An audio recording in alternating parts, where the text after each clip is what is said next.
दोस्तों, आप देख रहे हैं बाबा दर्शन न्यूज़। बाबा दर्शन न्यूज़ से मैं इनामुल्लाह।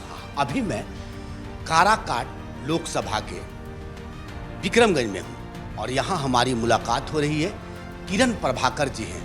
किरण प्रभाकर जी लगातार काफ़ी ज़्यादा 4 दिन 5 दिन पहले बहुत ज़्यादा टेम्परेचर था। उस टेम्परेचर में हर गांव, हर लोगों से, हर समाज के तबके से मिल रही थी।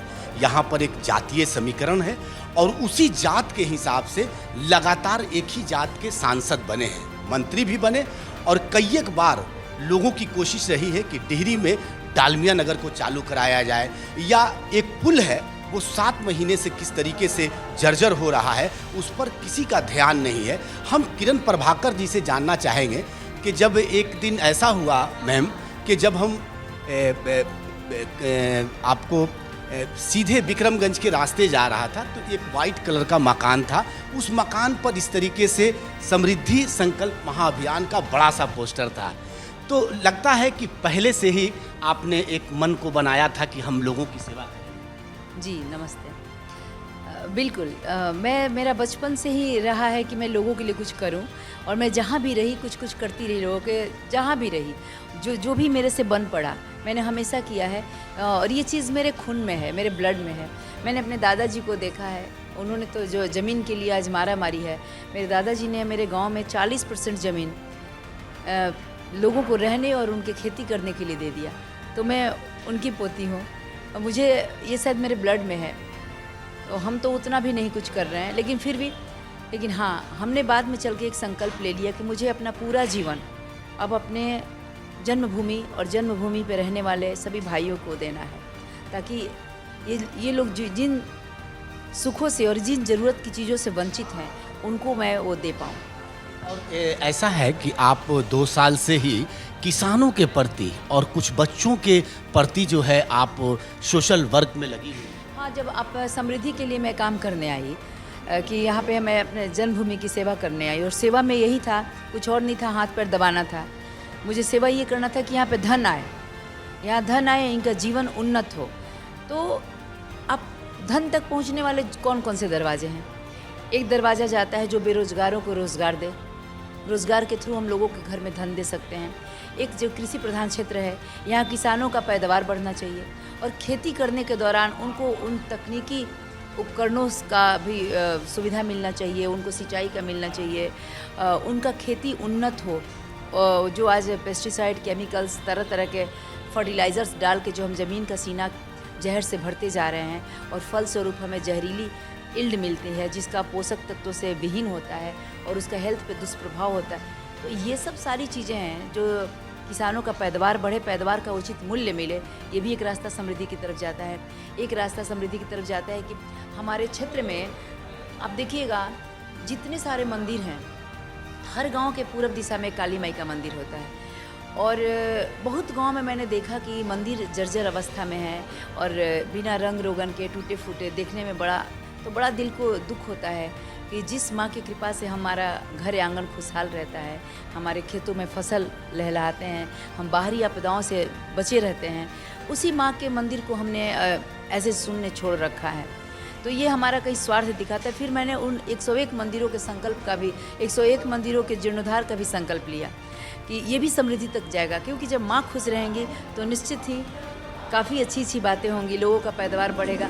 मतलब मेरा ये मानना है, मुझे ऐसा लगता है कि ये हमारा स्वार्थ दिखाता है कि हम अपने घर को तोड़कर बार बार बनाते हैं इस डिज़ाइन में, उस डिज़ाइन में, लेकिन वैसे 10 लोग मिलकर एक माँ का छोटा सा मंदिर नहीं बना सकते। तो हम ये सब समृद्धि की तरफ जाने वाले रास्ते हैं। जो आपने किसानों की बात की, तो मेरा जितना भी काम है, जो भी काम कह लीजिए, चाहे महिलाओं को तीर्थ यात्रा कराने का, चाहे हम गांव-गांव जाकर वृक्ष बांटने का, ये सारे रास्ते समृद्धि की तरफ जाने वाले हैं। एक अंतिम सवाल ये है कि आप खुद काराकाट लोकसभा की बेटी हैं, खैरा बुधर की रहने वाली हैं और जितने भी प्रत्याशी लगभग हैं वो उत्तरी बिहार के रहने वाले हैं। उपेंद्र कुशवाहा हैं, महाबली सिंह चैनपुर से आके यहाँ चुनाव लड़ते हैं। तो कहने का मतलब है कि एक क्या लग रहा है, एक ताकत, एक जो स्थानीय ताकत होती है वो उसको कैसे आप घर का व्यक्ति ही घर की ज़रूरतों को समझता है और ज़रूरतों को पूरा करने के लिए क्या करना चाहिए वो भी समझता है, और जो जहाँ तक जैसे भी उस चीज़ को पूरा कर पाए वो सामर्थ्य, वो हद से जा कर के आगे बढ़कर वो चीज़ लाने का मादा भी घर का व्यक्ति ही रख सकता है। तो आप समझ सकते हैं, गंगा पार वालों, सीमा पार वालों, नो एंट्री। आप लोगों ने आकर हमारे घरों में तबाही मचा दी, इसलिए आपका फ्यूचर में नो एंट्री। जब तक घर की बेटी नहीं थी, लोग आए और अपना कहर ढाए बरपाए, या मैं थैंक यू बोलूँगी कि उन्होंने बहुत सेवा दे दी, अब जाएं, अब मैं आ गई हूँ, अपना घर देख लूँगी। किरण प्रभाकर के थोड़े से शब्द को मैंने सुना, वो जाति पाति से बिल्कुल दूर अपने आप को रख रही हैं। अंग्रेजों का ही फॉर्मूला नहीं है, फूट डालो शासन करो। ये ऐसा फॉर्मूला है, जो भी नेगेटिव माइंडसेट के लोग हैं वो सब इसको लागू करते हैं। किसी के घर को तोड़ना है, दो भाइयों के बीच में घुस जाओ, पति पत्नी के बीच में घुस जाओ। यही फॉर्मूला हमारे पॉलिटिशियंस सब ने अपनाया, हमें हमारे प्यारे भाइयों को जातियों में बांट दिया। तुम यादव में, नोनिया में, पता नहीं कौन कौन जाति, मतलब कौन कौन जाति होता है, जो है, मतलब इन सब जातियों में बांट दिया। इससे क्या मिला किसी को? इससे उन्होंने जब इसलिए बांटा कि उससे उनका पॉलिटिकल बेनिफिट हो, अपना स्वार्थ सधे। ये हमारे राष्ट्रीय अखंडता पर एक बड़ा प्रहार है, हमें जातियों में बांटकर हमें तोड़ना। तो वो लोग तो, उनको तो सज़ा मिलनी चाहिए, सज़ा मिलनी चाहिए। और यहाँ के अगर कानून में नहीं है ना, तो उनके कानून में ज़रूर है कि आप अपने स्वार्थ सिद्धि के लिए जातियों में बांटते हो और वोट लेते हो, और उसके बाद जा कर के वहाँ बनते हो, फिर उनको पूछते तक नहीं। मैं आपके कैमरा के माध्यम, चैनल के माध्यम से पूछना चाहती हूँ कि जिन यादवों ने आरजेडी को वोट दिया, उनको आरजेडी ने कितना बढ़िया स्कूल और रोज़गार दे दिया। जिस और बसपा वाले को आपने, जो एक वर्ग विशेष की राजनीति करते हैं, आपको क्या मिल गया? मैं सीपीआई के ऑफिस में गई थी, पटना गई, तो उनको लगा कि हम नेता बनने आए, तो बड़ी इज्जत से बैठा है। हम बोले भैया मुझे सिर्फ इतना जानना है कि आप जिस वर्ग विशेष की राजनीति करते हैं उसके लिए आपने क्या किया अभी तक? तो उन्होंने बोला कि अभी तो हमें मौका कहाँ मिला। हमें कौन सा मौका मिला है? हम तो अपने दम पर अकेले एक महिला, जो भी हो रहा है हम सबको, क्योंकि महिला का शौक़ होता है ना ज्वेलरी खरीदने का, कपड़ा खरीदने का, हमने सबकी तिलांजलि दे दी और हम अपने समाज के लिए कुछ कर रहे हैं। तो आप लोग तो एक बड़ी पार्टी हो, इतने सारे लोगों को भरमा के रखते हो, उनकी राजनीति करते हो, उनके लिए आपने क्या किया? उनके पास कोई जवाब नहीं था, वो इधर उधर झांक रहे थे। तो मैं आपके चैनल के माध्यम से जनता को बताना चाहती हूँ कि कोई राजनीतिज्ञ, कोई पॉलिटिशियंस हमारा फ़ायदा नहीं देखते, वो हमें बांटकर अपना फ़ायदा करते हैं। दरअसल जब रोड बनेगा तो सबके लिए बनेगा, हॉस्पिटल सबके लिए बनेगा, स्कूल बनेगा तो उसमें सभी जाति के लोग पढ़ेंगे।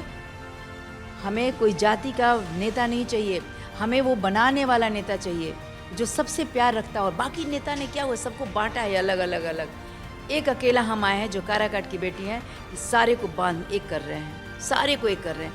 हम एक होंगे तभी हम किसी भी काम को कर पाएंगे, है ना। देखिए, लिखना, तलवार चलाना, लाठी चलाना, पेंटिंग करना, जो भी है, इन्हीं अलग अलग शेप की उंगलियां हैं, सबसे हम करते हैं। हम चाहते हैं यही बात कि हम सब लोग मिलकर अपने काराकाट को समृद्ध बनाएं, नेताओं के झांसे में ना आए, और vote for local, vote for Kiran Prabhakar, vote for your Samriddhi.